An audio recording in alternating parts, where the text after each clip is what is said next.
خير عليكم كلكم. انا عايزه اطمنكم عني وعايزه اقول لكم ان انا كويسه، وان انا ما انتحرتش، وان انا اي حد فعلا عارفني عمره في حياته ما هيتخيل ان انا ممكن اعمل حاجه زي كده، ولا انا حتى اتخيل ان انا ممكن اعمل حاجه زي كده.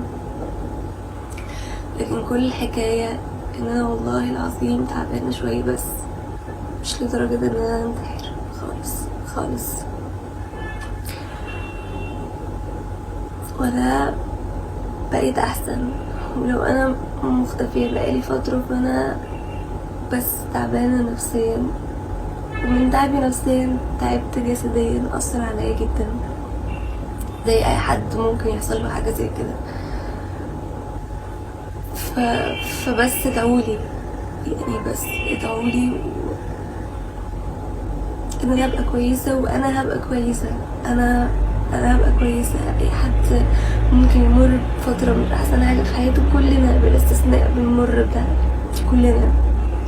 بس بس بنعدي عادي، وانا مريت بالفترة دي وهعدي وهبقى كويسة واحسن. متعودة على كده، انا متعودة على كده فعلا. بس انا معرفش يعني ان الموضوع كبر كده ازاي. بس ادعولي. وانا اسفه لكل حد كلمني وانا قافله موبايلي، والله بسمع الضغط. انا فعلا مش قادره اكلم حد ولا قادره ارد على حد خالص فعلا. ادعولي ابقى كويسه بس، وانا وعدكم والله العظيم انا هبقى كويسه. بس اطمنوا انا بخير الحمد لله، ومفيش حاجه من الكلام